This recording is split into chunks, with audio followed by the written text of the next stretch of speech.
গতকাল চ্যাম্পিয়ন্স ট্রফির প্রস্তুতি ম্যাচে বাংলাদেশ পাকিস্তান শাহিনের বিপক্ষে হেরেছে এবং সেই হারের পর বাংলাদেশের ভক্ত সমর্থকদের একটা হাই হুতাশের একটা জায়গা শুরু হয়েছে। তারা বলছে এই দলকে নিয়ে আসলে কতটুকু আশাবাদী। যদি কুসংস্কারে বিশ্বাস করে থাকেন তাহলে আপনাদের জন্য রয়েছে খুশির সংবাদ। বাংলাদেশ যখনই এইসব বড় বড় আসরে প্রস্তুতি ম্যাচে হেরেছে, তখনই সেই আসরের প্রস্তুতি ম্যাচে যে আসরে হেরেছে সেই আসরে বাংলাদেশ জ্বলে উঠেছে। যদি ধরি গত আসরে চ্যাম্পিয়ন্স ট্রফির, সে আসরে বাংলাদেশ ভারতের বিপক্ষে একটি মাত্র প্রস্তুতি ম্যাচ খেলেছিল এবং সে প্রস্তুতি ম্যাচে হেরেছিল এবং সেই আসরে গত আসরে চ্যাম্পিয়ন্স ট্রফির বাংলাদেশ সেমিফাইনাল খেলেছে। এবং 2015 বিশ্বকাপের কথা সকলের মনে আছে হয়তো, বা বাংলাদেশের ইতিহাসের স্বর্ণাক্ষরে যে বিশ্বকাপ লেখা থাকবে সেই বিশ্বকাপ, যে বিশ্বকাপে বাংলাদেশ কোয়ার্টার ফাইনাল খেলেছিল ইতিহাসের প্রথমবার।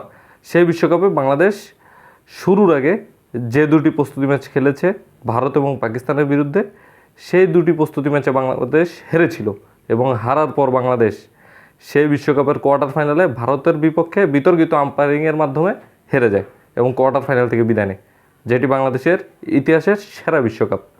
সুতরাং বলা যায় কুসংস্কারে যদি বিশ্বাস করে থাকেন, বাংলাদেশের এই চ্যাম্পিয়ন্স ট্রফির আসরটি সেরা একটি আসর হতে পারে।